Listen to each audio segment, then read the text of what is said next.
그다음에 여섯 번째 넘어가고요. 일곱 번째 향후 진로. 일반적으로 중국에 오셔서 조기 유학 마치고 대학을 마치게 되면은 그 향후 진로 부분은 어떻게 되는지, 여기 뭐 현지에서 취업을 한다든가 한국으로 들어가서 취업을 한다든가 현지에서 뭐 진학 또 뭐 제3국으로 진학 이런 부분이 있을 것 같아요. 그래서 이 부분은 뭐 우리 황재면 원장님께서 한 말씀 먼저 해주시겠습니다. 사실 여기 오기 전에 그 식사를 같이 잠깐 간단하게 했었는데 그때도 잠깐 이 부분에서 언급을 했었는데 대부분 그 중국 현지에서 이제 대학을 졸업을 하게 되면은 크게 두 가지 형태로 나눠집니다. 이제 남학생인 경우하고 여학생인 경우하고 좀 틀려지는데 왜냐하면 남학생 같은 경우는 군대 문제가 있기 때문에. 이제 공통적으로 하면 크게 보면 두 가지인데 한 가지는 대학원 과정으로 진학을 하는 경우예요. 또 하나는 이제 취업을 하는 경우인데 현지 취업을 하느냐 아니면 외국으로 나가느냐 아니면 한국으로 돌아가느냐 이제 이 시점인데 현지 취업은 사실상 졸업 후 바로 현지 취업을 하는 거는 법적으로는 안 되게 되어 있습니다. 왜냐하면 여기 현지에서 취업을 하게 된다면은 취업 비자를 받고 해야 되는데 그 취업 비자를 받으려면 졸업 후 2년의 경력이 있어야 돼요. 그래서 이제 한국으로 돌아가서 대학원 진학을 하지 않는 이상은 한국으로 돌아가서 이제 경력을 쌓은 다음에 이쪽으로 파견식으로 들어온다거나 아니면 2년 경력 쌓고 여기 와서 또 현지 취업을 찾아본다든가 이제 그런 경우가 있습니다.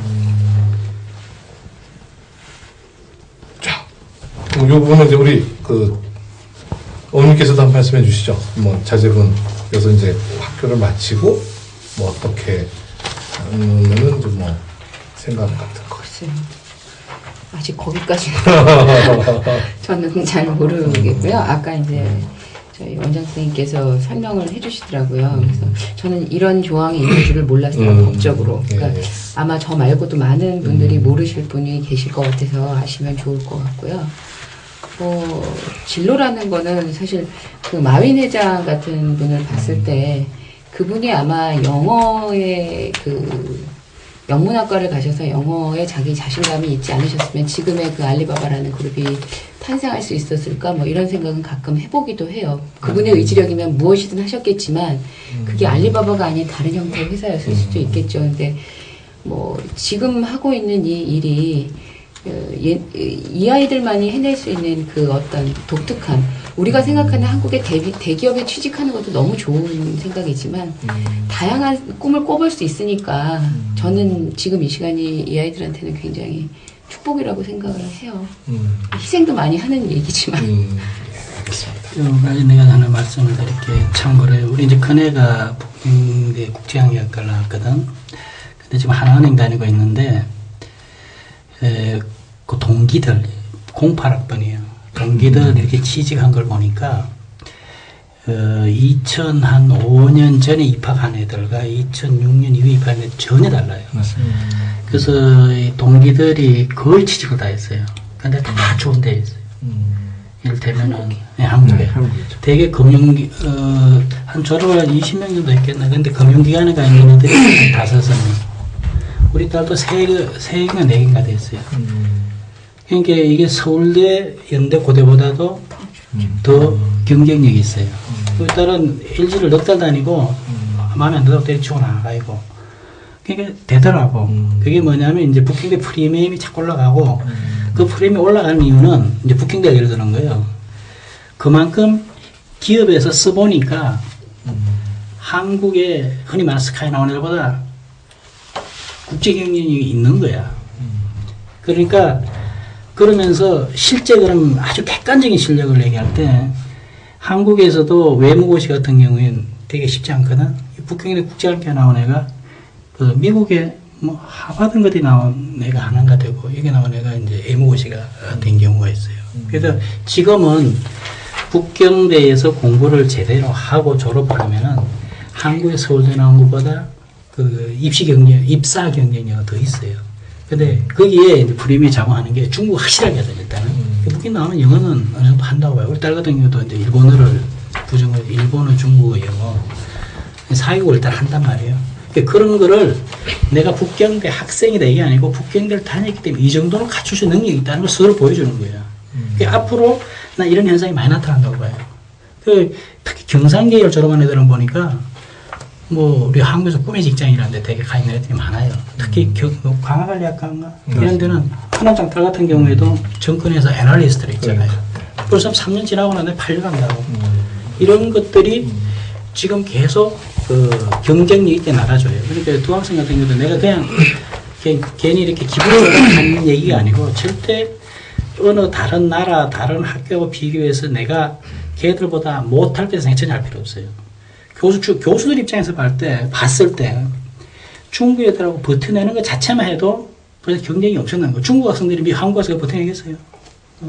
그러니까 향후 진로에 대해서는 중국에서 유학을 하고 졸업만 제대로 하면은 기회가 훨씬 많아요. 자, 이 부분 우리 당사자이신 우리 두 분 중에 한 분만. 자, 우리 그러면은 군대 갔다 와야 되니까 우리 경포 학생은 좀 있고 우리 성은이 학생이 선배님들 포함해서 자 어떻게 생각하십니까? 선배님들 어떠셨고 자 본인 생각은 어떻게 될 것 같다. 일단 선배님들 말씀을 하신 것도 비슷하게 신방과 같은 경우에는 08학번 이후에 취업이 되게 잘 된다고 많이 소문이 났어요. 그래서 지금 조선일보에서 일하시고 있는 선배님도 몇 명 계시고 그리고 아니면 아예 대기업으로 LG나 삼성 쪽에 일하시는 분들도 몇 명 계시고 이렇게 하는데 일단 대기업도 좋고 방송 계열도 좋은데 저 같은 경우는 이미 일단 중학교 때부터 계속 국제 기자 이렇게 꿈을 좀 정해놓고 계속 학과도 정하고 대학도 정했기 때문에 이거를 조금 살려서 갈 수 있으면 좋지 않을까 생각하는 입장이고요. 공부 같은 경우에는 대학 끝나고도 더 할 수 있으면 계속해서 더 하고 싶어요. 그게 여건이 안 된다면 취업을 하고 뭐 한국에서 대학원을 나오든 중국에서 계속 생활을 하든 결정할 문제지만 아직까지는 그래도 공부를 대학을 일단 더 열심히 하고 결정하는 게 좋지 않을까. 네, 알겠습니다. 그리고 제가 여쭤본 내용 중에 하나는 이제 선배님들이 그런 것 같아요. 이제 한국에 가서 여기 현지 채용했을 경우, 그다음에 한국 가서 한국에서 채용을 하고 중국 전공자다 보니까 중국에 오는 경우 이렇게 나눠지는 것 같아요. 그랬을 때 그 두 분들 예를 들어 신박과만 성원 씨 신박과 같은 경우는 그 선배님들이 어떤 경우가 있고 어떻게 이제 신박과 학생들끼리 그런 게 있을 거 아니야, 그죠? 한국에 가서 취직을 해서 하는 게 맞다. 아니면 현지에서도 취직을 하는 게 맞다. 뭐 이런 게 서로들 그 말씀 나누는 게 있나요? 어때요? 대부분의 선배님들 같은 경우에는 북경대를 졸업하고 한국을 가세요.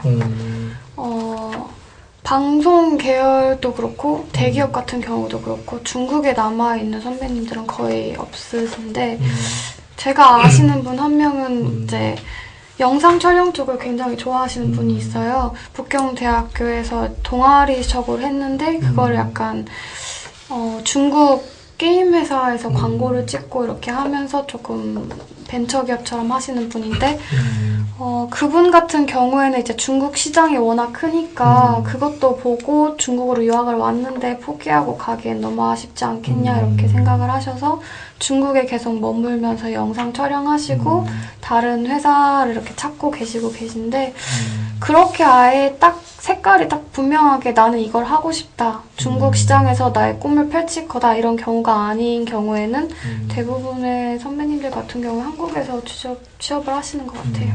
네, 알겠습니다. 자, 향후 진로 관련해서는 지금 여기 북경대학교 학생이 두 분 계셔서 북경대학교 위주로 자꾸 얘기를 했는데 제 생각은 그런 것 같아요. 중국이 워낙 늘 하는 얘기 있어요. 제 이 감각으로는 중국은 한 19세기부터 22세기까지 존재하는 것 같아요. 이 넓은 14억 인구 중에 이 스펙트럼이. 그러니까 정말로 그 각양각색이라고 하나요? 정말 그 넓은 시장과 또 많은 생각들이 다 이게 용광로 같아. 그래서 우리 젊은 분들이 여기 한국 학생들, 유학생들, 또 젊은 청년들이 그러니까 마음껏 한번 여기서 자기 생각들을 접목해 볼 수 있는 그런 기회가 많을 것 같은 생각이 들어요. 최근에 제가 한번 한국 예술가 분들하고 말씀 나눈 적이 있는데, 그 특히 그 설치 예술 뭐 이런 거 있잖아요. 그거 따라갈 수가 없다는 거야. 한국은 어쨌든 이제 땅이 작은데 요만한데 이만한 거를 만들어 본 기억이 없다는 거지, 이제. 그건 좀 그런 것 같아요, 그죠? 그러니까 뭐 우리가 중국 건물 보면 이제 나오잖아요. 이 그 규모를 봤을 때. 그런 얘기를 듣고, 아, 정말 우리 한국이 향후에도 중국이 큰 시장이고, 한국의 젊은 우리 유학생들 포함해서, 젊은 청년들 포함해서, 그 향후에 중국 시장을 좀 더 적극적으로 연구하고, 또 중국에 뿌리를 내려야 되지 않겠나 하는 생각이 들어서, 그래서 중국에 와 계시는 그 유학생 여러분들, 또 중국을 생각하고 계시는 여러분들이 그 한국식 사고방식인 하나, 둘, 세 개 대학에 고집하지 마시고, 그 자기 특성에 맞는 그 좋은 또 특성 있는 학교들을 잘 선택하셔서 그 향후 진로에 도움이 되셨으면 하는 마음이 듭니다.